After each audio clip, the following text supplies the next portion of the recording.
isu yang sekarang juga terus berkembang ya, dan kita senang banget banyak pihak yang melihat tentu dari berbagai sisi bagaimana kita melakukan penataan bandara internasional menjadi bagian juga strategi kita dalam rangka memastikan bahwa teman-teman maskapai nasional mampu untuk berkembang dan melayani dengan baik tanpa juga menghambat rekan-rekan maskapai asing untuk bisa berpartisipasi dalam melakukan pelayanan. Namun di sisi lain tentu kita juga memberikan ruang tetap ya kepada bandara-bandara lain ya dan sikapnya akan menjadi situasional apabila memang ada kebutuhan-kebutuhan untuk aksesibilitas internasional. Kita tetap memberikan dukungan ya karena beberapa event juga sering diselenggarakan di Indonesia dan tentu aksesibilitas internasional juga perlu, ada G20 dan seterusnya ya, kemarin ada ASEAN Summit di Bajo. Jadi kita memberikan dukungan-dukungan itu untuk bisa memberikan contributing yang lebih kepada pemerintah daerah dan seterusnya, tapi tanpa harus tergerus dengan potensi market yang besar yang kita miliki.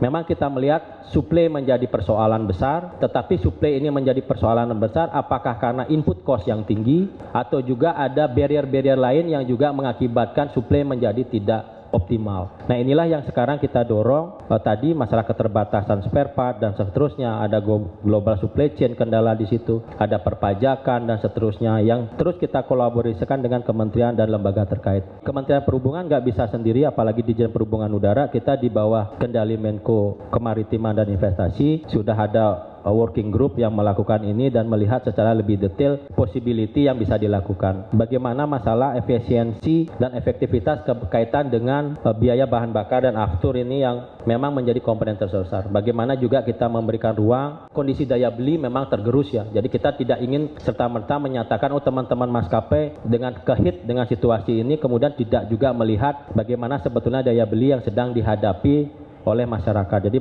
pemerintah tentu melihat dua hal ini.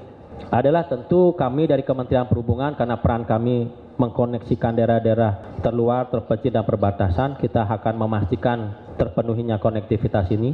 Manakala konektivitas udara merupakan satu-satunya moda transportasi yang hanya bisa diakses dengan transportasi udara di lokasi tersebut. Nah, kita juga melakukan optimalisasi utilisasi dari armada yang ada dan kita sesuaikan dengan kebutuhan dan penambahan daripada operating hours daripada bandara. Dan ini kita sudah juga kolaborasikan karena konsumen juga hal yang paling penting, bagaimana juga menjaga kualitas pelayanan apakah di pre-flight, in-flight dan post-flight. Kemudian efisiensi yang kita lakukan tentu mendorong bagaimana kerjasama antar maskapai tidak hanya nasional dengan nasional dengan asing.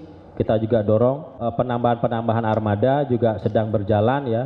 Saat ini mungkin ya salah satu yang cukup banyak melakukan penambahan ataupun pergantian armada tentu dari Lion Group. Beberapa juga ongoing, katakanlah seperti Garuda sudah mulai melakukan penambahan pesawat 2 atau 3 di tahun ini. Kemudian juga teman-teman Pelita setahu saya juga sekarang pesawatnya itu awalnya 5, sekarang sudah 9 ya. Sampai bulan ini sudah 9, sampai akhir tahun direncanakan 11. Nah ini hal-hal baru. Kemudian juga mendorong kolaborasi badan usaha dengan Pemda, terutama pada demand-demand yang kecil yang sebelumnya belum siap untuk sepenuhnya barangkali dilepas kepada mekanisme pasar, di sana butuh dukungan. Dan terakhir yang penting adalah tentu sebagai bagian daripada umbrella daripada regulasi, kita juga mendorong bagaimana efisiensi sekali lagi dari sektor ini sebagai suatu ekosistem. Jadi tidak melihat lagi hanya terfokus pada badan usaha angkutan udaranya saja atau penyelenggara bandara saja atau teman-teman stakeholder air navigasinya saja itu atau teman-teman Pertamina saja. Jadi kita on board bersama untuk melihat sebagai ekosistem satu gitu ya, sehingga ini lebih menguatkan kita satu sama lain, sehingga setiap kebijakan yang mau diambil tentu tidak ingin berdampak negatif terhadap bagian dari sub ekosistem lainnya.